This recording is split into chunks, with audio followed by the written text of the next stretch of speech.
busca ter uma intimidade maior com o homem.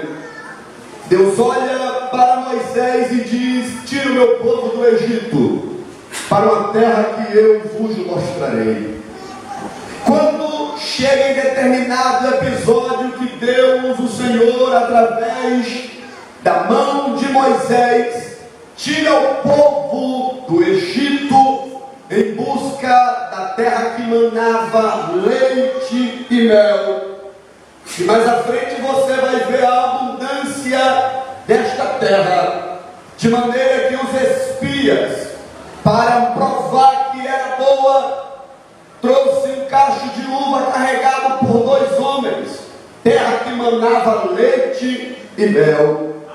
Porém, vale ainda salientar e dizer que antes de chegarem na terra prometida, Deus, o Senhor, ele instrui a Moisés a construir o tabernáculo que seria a sua casa terrestre.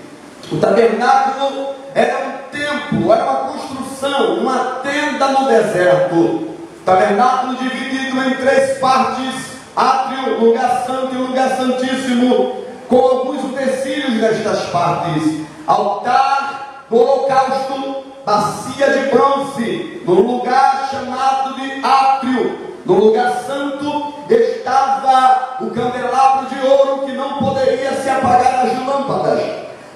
Estava a mesa do pão, dos pães da proposição, e estava também o incensário.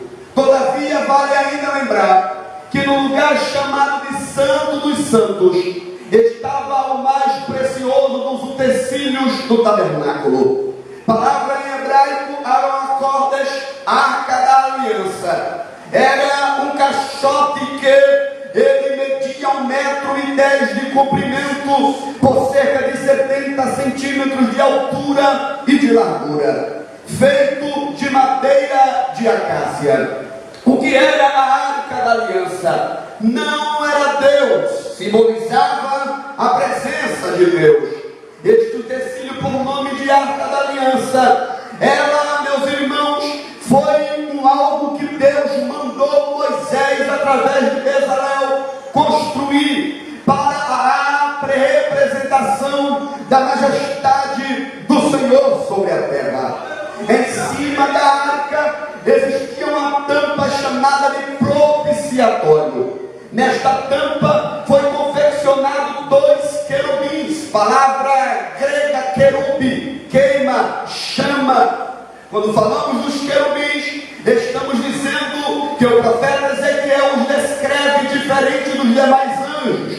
Até algumas figuras no Instagram, na internet, mostrando como seria a fisionomia de um querube. Sim, segundo o profeta Ezequiel, o querubim ele tem 4 rostos: o rosto de um homem, o rosto de um boi, o rosto de um leão e o rosto de uma águia. Quando falamos destes seres com 4 rostos, tem uma significância para estas figuras que nós vamos ver. Se os irmãos entenderem bem, aquela Arca da Aliança com os querubins em cima, pastor Carlos, aqueles querubins, cada qual pesava cerca de 32 quilos de 24 de ouro, de 24 quilates.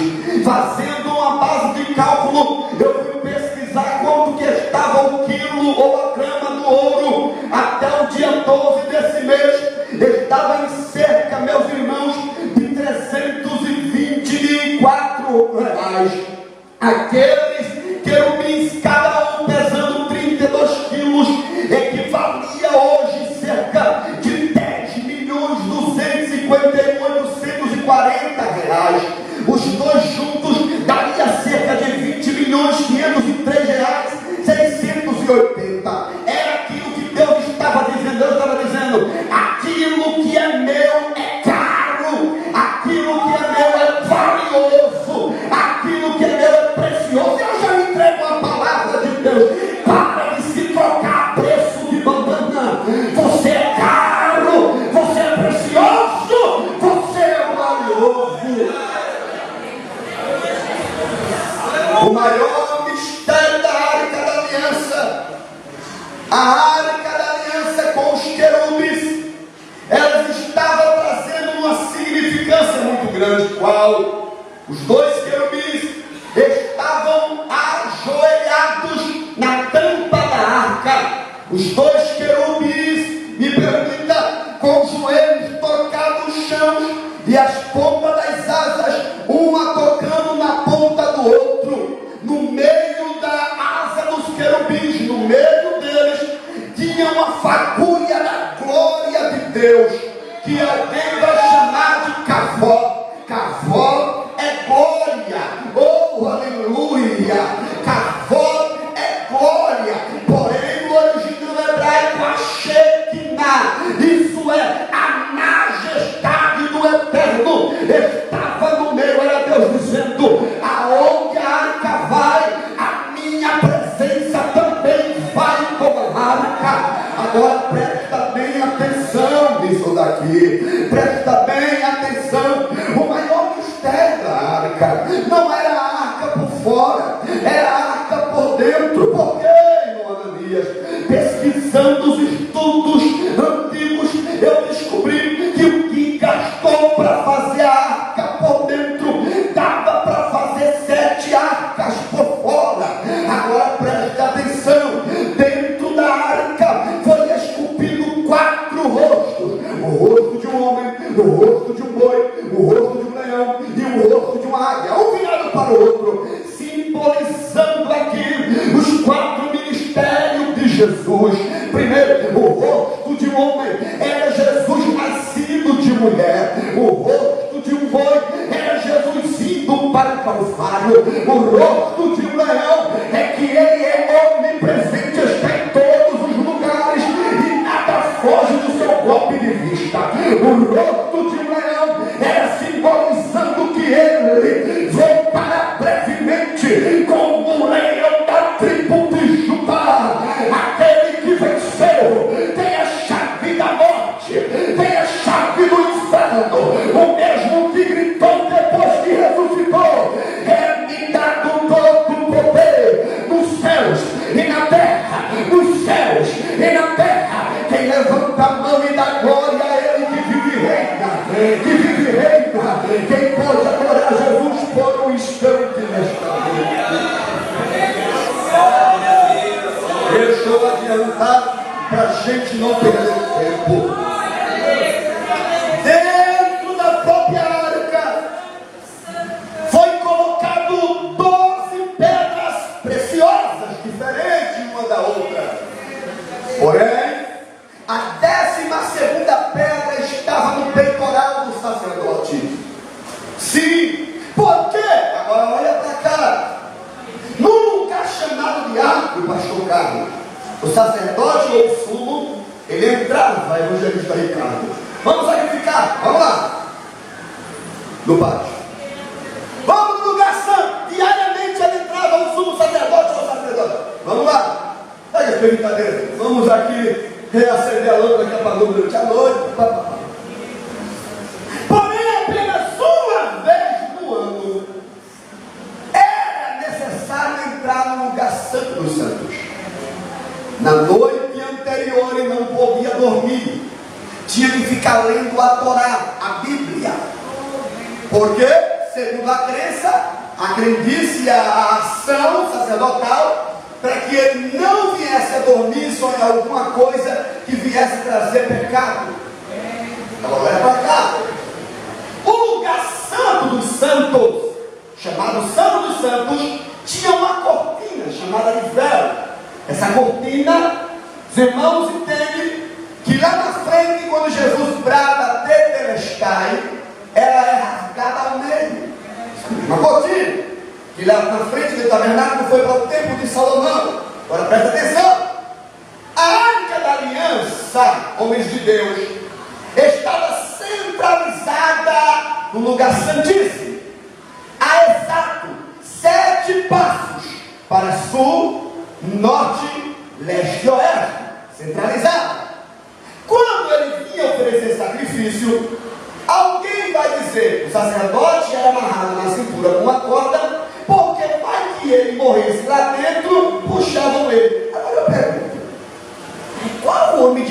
que é abestalhado o suficiente, eu vou falar bem nordestino, abestalhado o suficiente para entrar na presença de Deus em pecado. Ou é ser muito idiota, ou é não ter medo daquele que mata só porque não dá glória a ele. Lembra de Herodes Agripa, que morreu comido de bicho só porque não deu glória a Deus? Olha para esse irmão, se ele vai ficar calado ou se ele vai dar uma glória a Deus porque ele morreu comido de bicho. Olha, vê o mistério. Está a cortina, o véu.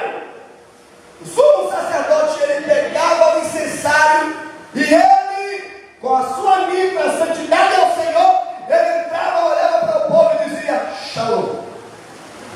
Todo mundo calava a boca e dizia: vamos orar pelo sacerdote que agora vai falar com Deus. Vamos calados. Só ele entrava com o incensário e começava a falar sozinho: santidade ao Senhor. Santidade ao Senhor. Santidade ao Senhor. Santidade ao Senhor. Santidade ao Senhor. Santidade ao Senhor. Santidade ao Senhor. Por que, irmão Ananias, ele falava santidade ao Senhor? Até a fumaça invadir todo o local. Porque Deus estava dizendo: aqui não precisa ninguém brilhar. Quem brilha é a família da glória que está sobre os teus olhos.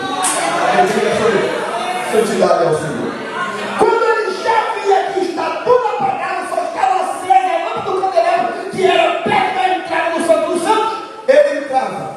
Ele estava amarrado? Estava, mas por quê? Diga assim: por quê?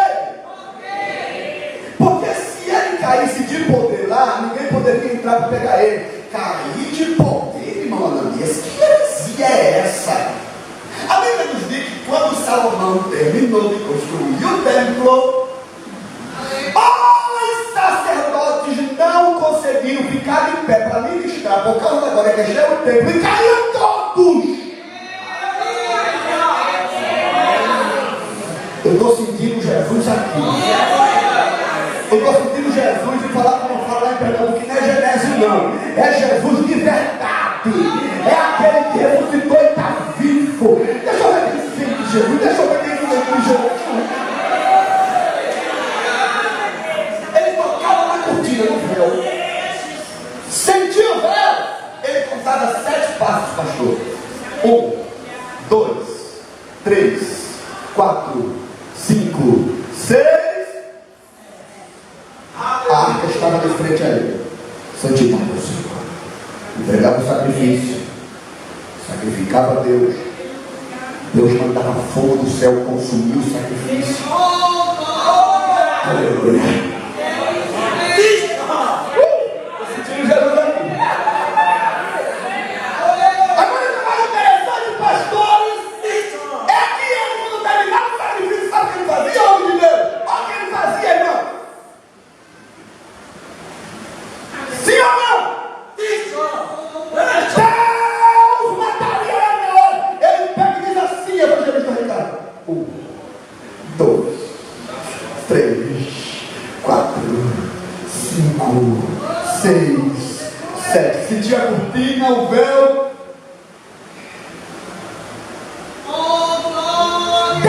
Deus está dizendo: eu não sou seu patrão, que você dá as costas. Cuidado! Ele é maior do que o nosso patrão. Ele é maior do que o nosso cônjuge. Ele é maior do que o nosso pastor. Ele é maior do que o presbítero. Ele é maior do que os vereadores. Ele é maior do que os prefeitos. Ele é maior do que os deputados. Ele é maior do que os senadores. Ele é maior do que os governadores. Ele é maior do que os presidentes. Ele é maior do que os príncipes. Ele é maior do que os reis. Ele é maior do que os imperadores. Ele é maior do que as máquinas. Ele é maior do que os templos. Ele é maior do que os carros. Ele é maior do que as estrelas. Ele é maior do que o sol. Ele é maior do que a lua. Ele é maior do que o próprio céu.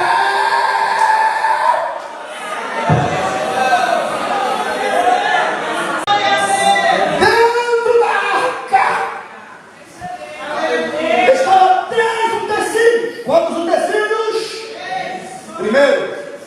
tábuas dos 10 mandamentos escritos pelo dedo de Deus. Era Deus dizendo: para ter minha presença tem que estar de acordo com a minha palavra. Não, você não entendeu. Era Deus dizendo: Israel, vocês querem que a minha presença vá com vocês? Querem. Tem que estar de acordo com a minha lei. Tem que estar de acordo com a minha palavra. Tem que estar de acordo com o meu regime. Tem que estar de acordo com a minha orientação. Tem que estar de acordo com a minha doutrina. Ai, irmão Ananias, estamos vivendo uma época diferente. Então agora que me atualizou tudo, eu como crente devo me atualizar. Eu acho que teve um upgrade lá nos céus e Deus se atualizou também, irmãos. Eu acho que Deus deu alguma mudada. Porque Deus, ele só quer agora o coração, ele só virou cardiologista. Pelo contrário, ele é clínico geral. Paulo diz o seguinte: espírito, alma e corpo sejam consagrados ao Senhor. Sabe o que Paulo estava dizendo? Paulo, ele dá uma configuração ou uma figura de linguagem simbolizando a igreja em 3 pontos. Ele diz: a igreja é templo. Segundo, a igreja é corpo. Terceiro, a igreja, ela é igreja. Aqui tem 3 significados. Primeiro significado, como igreja, isso é eclesia. No original, chamados para fora. Fora de quê? Do mundo. Quando a gente está dentro da igreja agora como servo, nós instituímos eclesia. Para quê? Sair de dentro da igreja para fora do mundo e resgatar quem está dentro do mundo e trazer para dentro da igreja.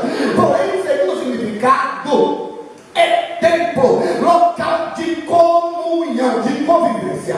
Porém, terceiro é corpo, unidade. A Paulo está dizendo assim: o que Paulo está dizendo? Se o pé não é mão, ele não é do corpo? Claro que não. Paulo está dizendo: não pode um corpo ser só pé ou ser só mão. Agora olhe para cá, olha, Ananias, eu sou orelha. Eu não preciso estar na igreja para adorar. Não, eu te digo, você não é corpo, você é só membro. Membro, para ser corpo, é uma unidade. Eu aqui aprendo: para eu ser corpo, tenho que estar em unidade. Eu não gosto do irmão Ricardo. Tadinho de mim, lá no céu ele vai estar. Eu não vou na cara do pastor Carlos. Tadinho de mim, ele vai estar lá no céu e ainda vai prestar conta das ovelhas. Os irmãos ainda aguentam mais 10 minutos, diga amém. Se eu quiser parar, só é dizer amém. Eu paro também. Não quer que eu pare, diga amém. Dá para pregar mais um pouquinho, diga aleluia. Mas aí. Agora a palavra vai dizer: o meu povo perece por não conhecer. Dona Maria, estamos na graça. Capítulo 5 de Atos dos Apóstolos. Olha o nome do abençoado. Ananias também. Lindo. E foi uma época, evangelista Ricardo, que foi de apresentação ministerial. Se você ver o texto, capítulo 6 vai apresentar a apresentação de diaconatos. No capítulo 5, Ananias, querendo ser apresentado ao ministério, disse assim: eu vou vender uma casa que eu tenho, uma propriedade, e eu não preciso dizer que eu vendi por X, eu vendi por Y, dou somente uma oferta para a obra de Deus e ninguém sabe de nada. E aí, a Bíblia que você vai ver, é o mesmo jeito que eu estou falando. É que a mente de um jovem pregador viaja um pouco, mas não é que você vai ver. Não é assim? Ananias e Safira faz um colório em Pernambuco, concorda os dois, olha, estão arrumadinhos. Safira voltou ele: oi, meu lindo, olha, semana que vem é a apresentação do obreiro. E o pastor Pedro, ele vai apresentar o obreiro. Mas eu não sei se eu vou voltar, né? Eu acho que eu fiz algumas coisas aí que não era certo, mas tem como a gente, tudo é comprado na vida, minha filha. Tem como a gente dar um jeito. A gente vende a propriedade, que vendeu por um preço, dá uma oferta dizendo que foi por outro preço. Topa. A gente vende por 20, que foi por 10. Está feito. Parece que eu estou vendo Deus olhando lá do céu dizendo: ele está pensando como um cara de idiota. Tu engana. O mercado que tu compra não paga, a loja que tu compra não paga. Já botaram até no SPC na Serasa porque tu não paga. Mas a mim,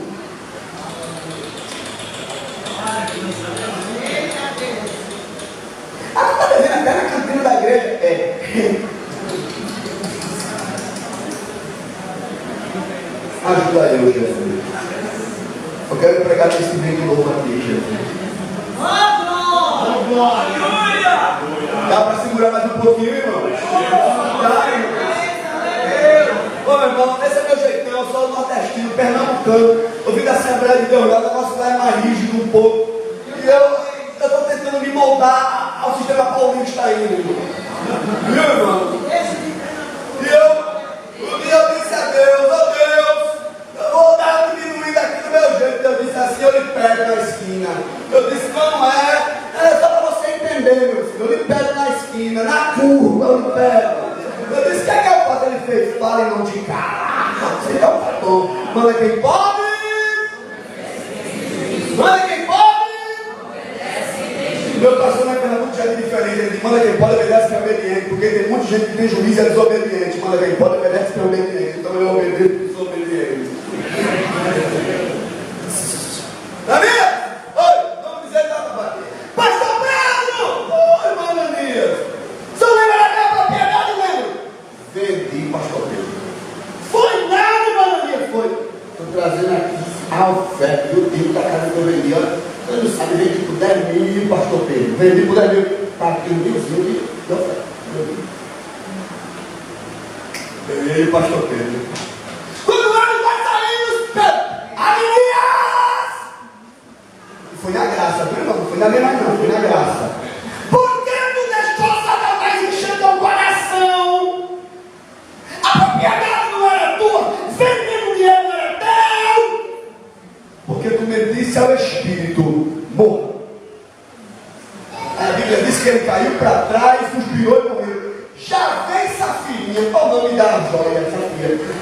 Pastor Pedro, pastor, nossa filha. O meu esposo falou que vendemos a casa por 10 vezes. Falou, mas está mentindo, tu também está corroborando com a mentira. Morra! Diga para a pessoa que está do seu lado, cuidado. Jesus é muito sério.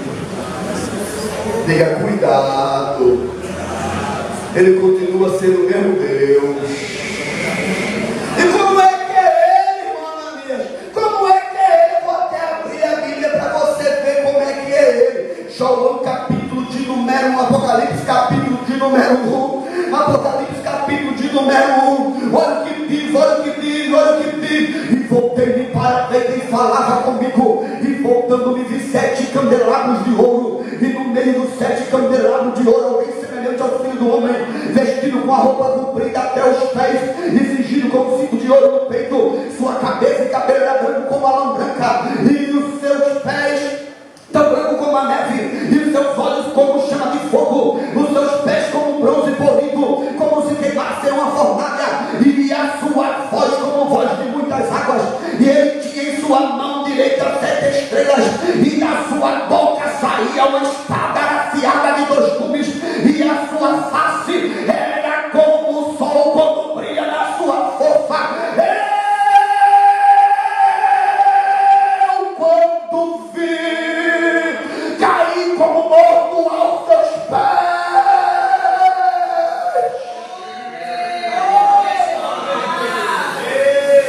Ele continua sendo meu.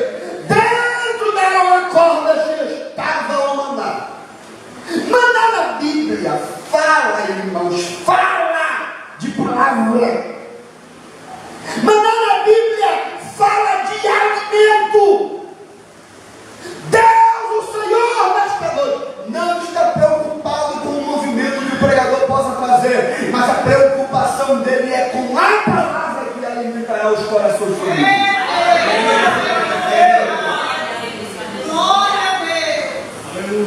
Deus, ele não quer saber se vai ser 30 batizados com o Espírito Santo. Ele quer saber se a palavra ela vai ser escondida no coração para não pecar contra ele.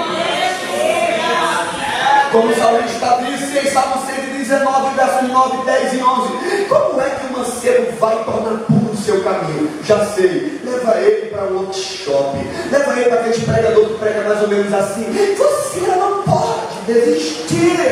A vida é melhor do que apenas uma luta que você passa. Ei, essa dor não vai te matar, Ele não disse isso, Salmo 119, versos 9, 10 e 11. Como o mancebo purificará o seu caminho? Escondendo a sua palavra no coração, para não pecar contra ti. De todo o meu coração te busquei, não me deixa desviar dos teus preceitos.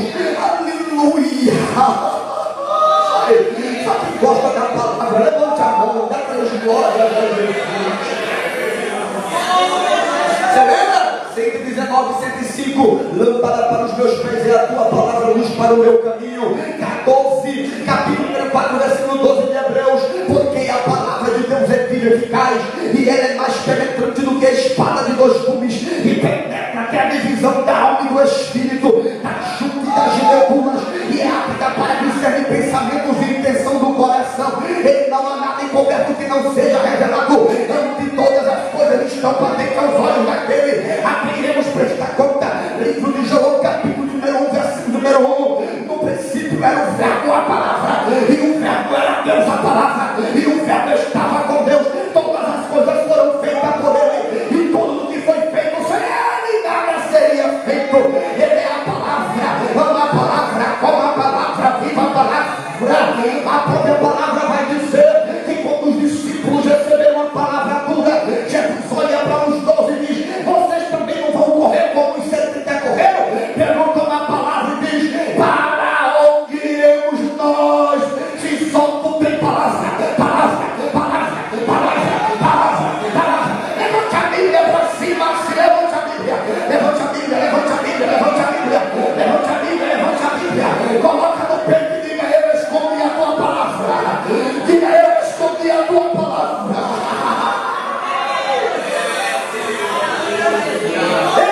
Escondi a tua palavra. Terceiro, na arca tinha a vara de Arão que florescera. Vara na Bíblia tem vários significados, mas eu quero somente reportar dois: cajado e vara. E um pastor.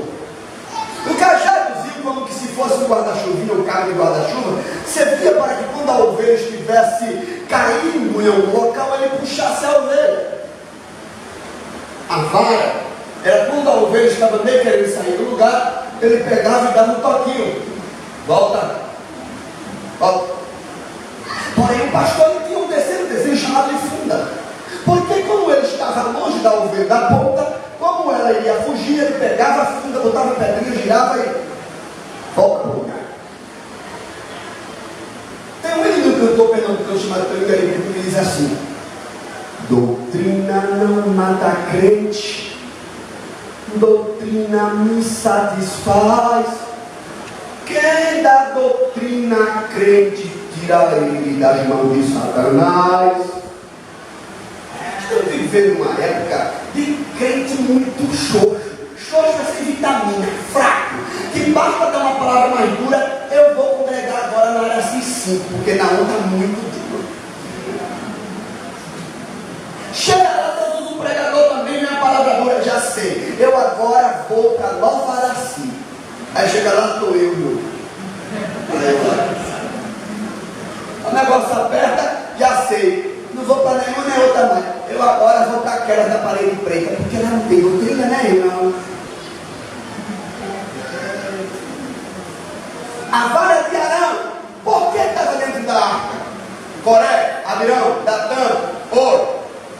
Levantaram contra Moisés, Midian e Arão e disseram assim: arrumadinho os três aí, esse negócio aí. Aí Deus disse assim: manda a cabeça do filho trazer agora uma vara e enterra. Lá na planície do Sinai, onde ele estava, chove somente 2 vezes por ano. Na época que ele estava era verão, não chovia. Deus disse assim: enterra um pedaço de madeira, um galhozinho, e amanhã vem ver. E aqui florescer será que eu chamei. Está feito? Está feito. Plantaram o galhozinho. Quando chega de manhã lá, pastor Carlos, da varinha de Arão cresceu e ainda deu amêndoa. Eita, glória! Que é isso? Deus está dizendo: quem escuta a voz do Senhor Deus, ele prova para o mundo que não precisa de defensores da terra. Ele mesmo se coloca na frente e diz: chega para ele. Deixa eu correr, senão não dá tempo. Deixa eu correr, deixa eu pular. Existia pelo menos, irmãos, algumas verdades, para ser mais exato, 4 verdades sobre os carregadores de arca. Primeira verdade, que eu estou pregando sobre carregador de arca, em 5 minutos eu concluo. Primeira verdade daqueles que carregam uma arca. Aí Deus vai dizer assim: Moisés, para saírem a tenda, desarmar e ir embora, todos os utensílios pode levar nos carros de boi. Agora, a arca, Moisés. Bata-se no ombro, bata-se no ombro, bata-se no ombro, bata-se no ombro, bata-se no ombro. A arca é nos ombros, Moisés. Não, Deus! Dá para botar no carro de boi! Lembra de Davi, quando botou a arca no carro de boi? Uzar, bichinho, coitado do Uzar. O carro de boi deu uma tropeçadinha em uma pedra assim, a arca ia cambaleando, Uzar disse: na mesma hora Deus fulminou, queimou ele, deixou ele carvão. Aí Deus disse assim: leva a minha arca nos ombros. Quando eu aprendo que levar os ombros, Deus estava dizendo, primeira verdade, esses que levam a arca serão separados dos demais, isso é, santo, não se mistura. Lembra da dona Florinda com Tito, não se mistura com a gentalha? Era Deus dizendo: quem leva a arca não se mistura com a gentalha do pecado. Quem leva a arca não se mistura com coisas desta terra. O apóstolo Paulo diz o seguinte: eis que eu estou correndo uma carreira e eu estou militando para chegar ao prêmio, e quem milita para este prêmio não se embaraça com negócios desta terra. Para de se embaraçar, meu santo, para de se embaraçar, minha santa. Mas ele tem uma moto muito bonita, mas ele não é crente não, minha linda, deixa aquela praga para lá. Mas ela tem um sorriso colgate. Cuidado, minha filha, cuidado, meu filho. Jesus te chamou para algo melhor, para algo maior, para algo mais importante. O que é? Ser santos como eu sou santo. Segunda verdade dos carregadores de arca: suporta o preço da responsabilidade que lhe foi imposta. Às vezes a gente quer abandonar. Eu já fui pastor de campo lá em Pernambuco. Eu tomava conta de um campo tamanho de Ibaté. E um dia eu olhei para o pastor presidente e disse assim: eu vou entregar. Oxe, vou correr, meu filho. Acredito não. Ele disse assim: quem é que vai carregar a arma do teu lado aí? Aí eu disse: o senhor bota onde? Ele veio, estou achando ninguém. Aí eu disse: oxe, o senhor é pastor. Arrume um outro sacerdote aí para carregar a arma levita. A bota para quem? Ele veio: aguente o peso. Aguente o peso. Sustenta o balanço. Sustenta a pancada. Deus está dizendo nesta noite para nós, obreiros: se eu quisesse outro no lugar de você, eu já teria colocado. É você que tem que segurar o ponto.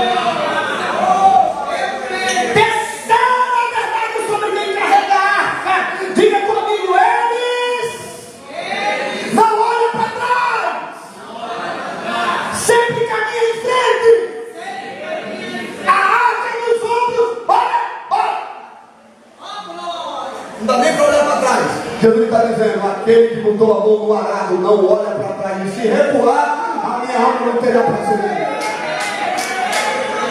Eu vou entregar um ciclo de oração.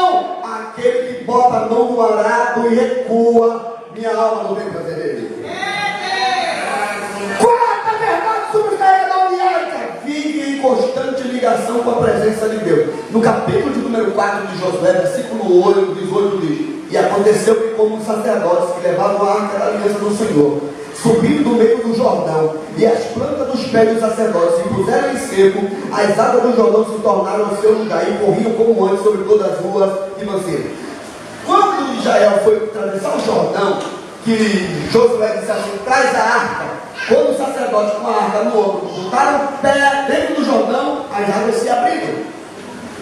Quando os sacerdotes tiraram o pé do Jordão, fecharam. Sabe o que Deus estava dizendo? Aqueles que vivem em constante comunhão comigo é aquele que carrega a arca. Aleluia, glória a Deus. Se ele fala, eu assino aqui. Eu lembro muito bem, em 2007, o meu pai, que já foi obreiro da casa do Senhor e dono com Cristo agora, ele tinha se desviado do caminho do Senhor, e eu sou o filho caçula, que ele mais amava, eu sou o caçulinha, né? E ele olhou para mim assim, eu olhei para ele, meu almoço, e disse: papai, meu almoço, o senhor se converte daqui a um ano, ou morre. Meu pai ficou 6 meses sem falar comigo, pastor. Correu atrás de mim, me bater, eu dava a bênção para ele. Esse papai, ele dizia: você não é meu filho, me desejou a morte. Um ano certinho depois, ele estava sentado assistindo o jogo do Botafogo de Palmeiras. Eu nunca vou esquecer isso. De repente ele gritou: Laurita, que era minha mãe, e agora com Cristo também. Eu estou sentindo a parte direita do meu corpo. Eu estava dormindo no sofá, quando eu cheguei da campanha evangelizadora, era evangelismo na rua, cansado, ia pregar à noite, estava muito cansado. Meu Deus, vou contar isso quando eu vir na próxima vez. Posso continuar? E eu, sentado lá no sofá, deitado, mamãe chegou onde estava ele e disse: a parte direita do meu corpo morreu. Mamãe gritou: Ananias! Eu perguntei: o que foi, minha mãe? Ela disse: teu pai. Deu uma VC nele, que esse lado desceu aqui, ele ficou assim, a boca dele desceu. Aí então na hora que o Espírito Santo fez 1 ano hoje. Aí eu disse: papai, faz 1 ano hoje. Eu disse para o senhor: se converte agora. Pelos meus cálculos, o senhor ainda tem uns 30 minutos. Pelos meus cálculos.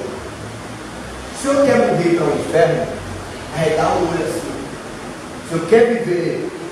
Não vai para o céu agora não, você vai viver um pouco mais. Só pisca os olhos. Aí ele fez. Falei para ele. Ele foi no hospital, a doutora chegou assim: doutora, eu lembro muito. Seu Orestes, o senhor esqueceu de tomar o remédio da pressão hoje.